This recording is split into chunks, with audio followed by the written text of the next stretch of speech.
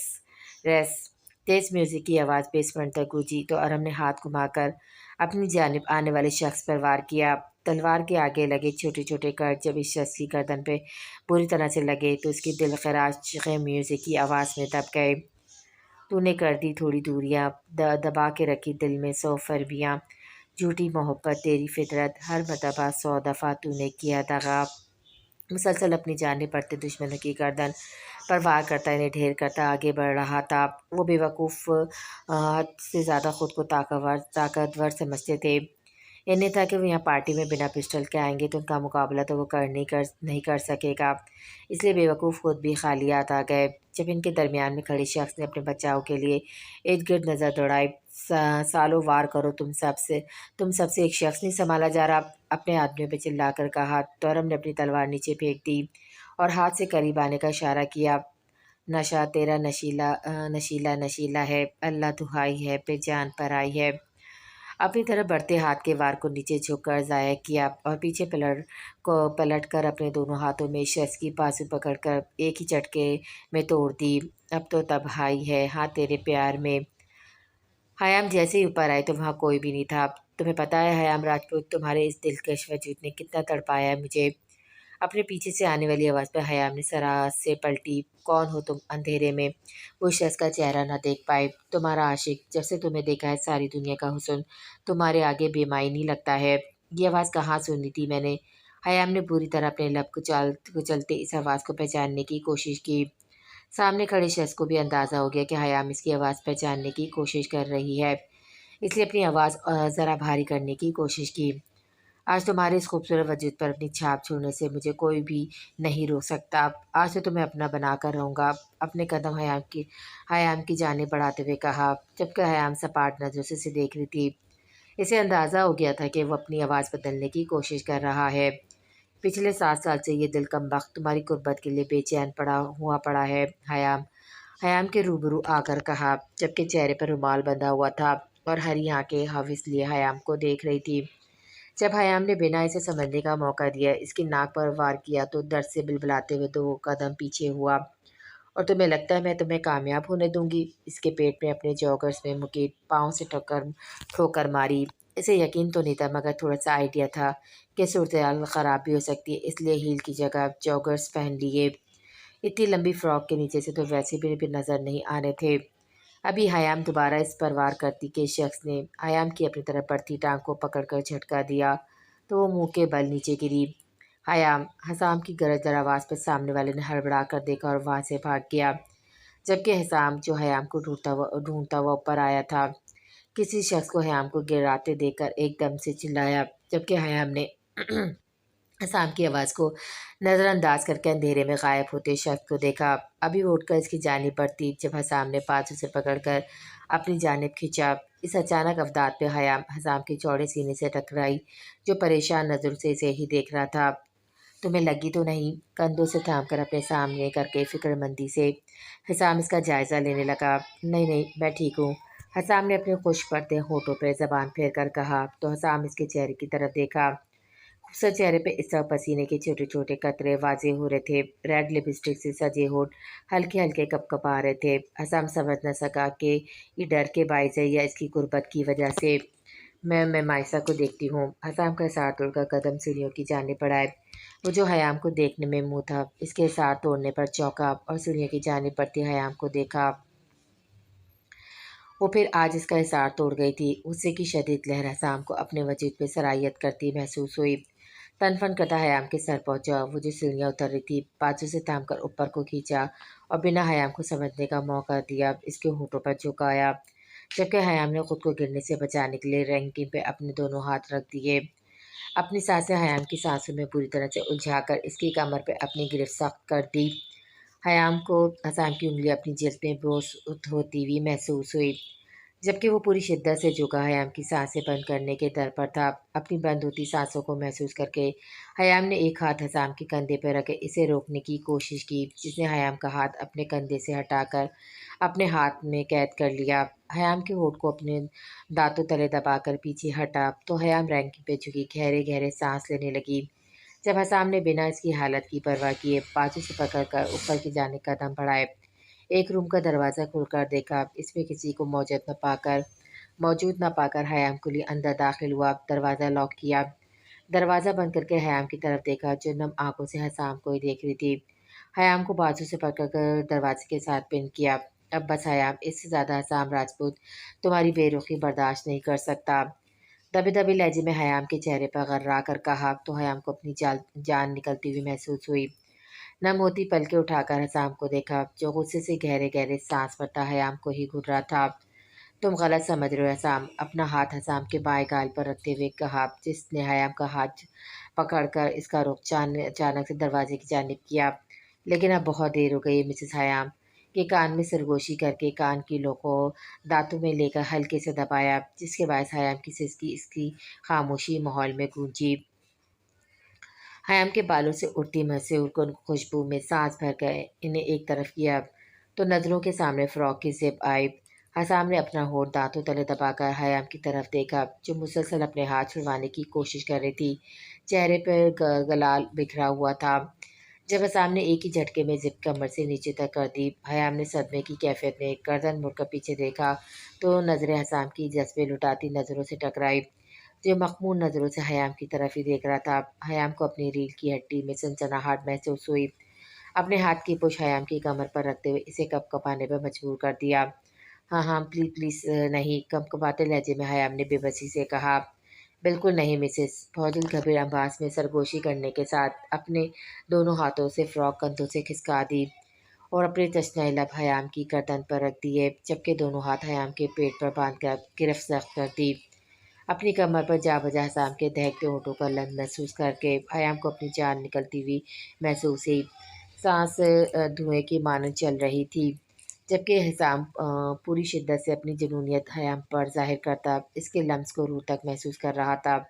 کمر سے تھام کر حیام کا رخ اپنی جانب کیا۔ حیام نے اپنے دونوں ہاتھ حسام کے ہاتھوں پہ رکھ دیا اور حیا اور شرم سے بوجھل ہوتی نظر سے حسام کی جانب دیکھا، جو گہرے گہرے سانس لیتا سر حیام کے سر سے ٹکا چکا تھا۔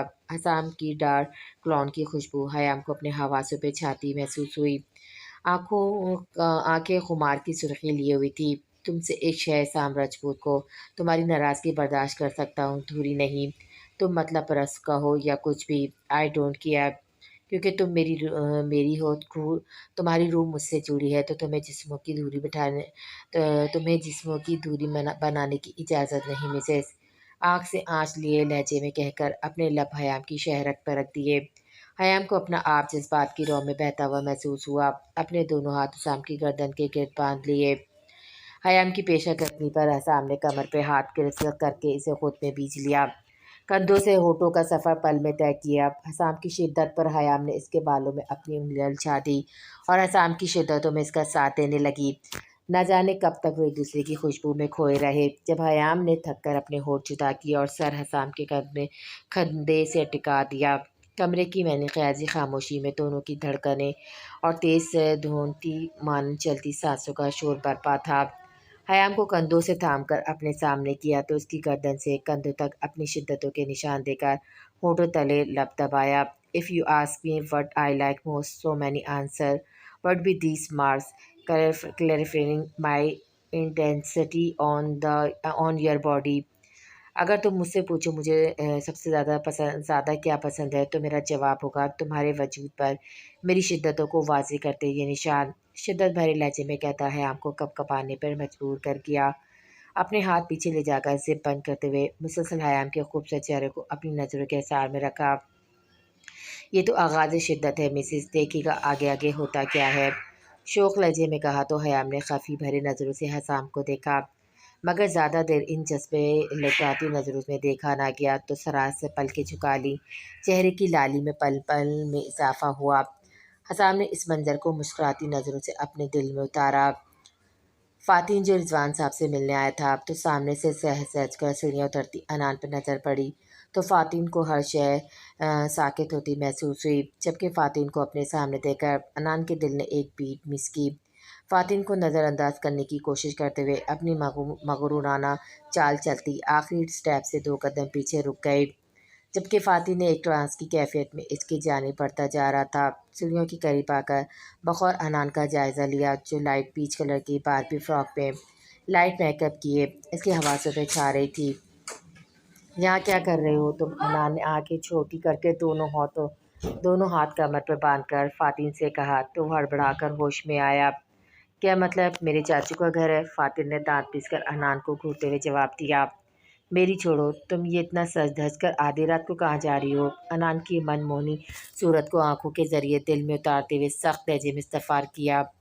جب انان نے اپنے دونوں ہاتھ فضا میں بلند کر کے فاتن پر خود کو گروایا، وہ جو انان کے ہاتھ فضا میں پھیلانے پر حیران ہوا تو اسے خود پہ گرتے دیکھ کر گڑبڑا گیا اور جلدی سے اسے تھام کر رینکنگ پہ اپنا ہاتھ جمایا، ورنہ دونوں زمین بوس ہو جاتے۔ جبکہ انان اب آنکھیں ٹپٹپاتے ہوئے معصومی سے اسے دیکھ رہی تھی، اپنے دونوں ہاتھ فاتن کی گردن کے گرد باندھ دیے، جبکہ فاتن دھڑکتے دل کے ساتھ اپنی بیوی کو گھور کر دیکھ رہا تھا۔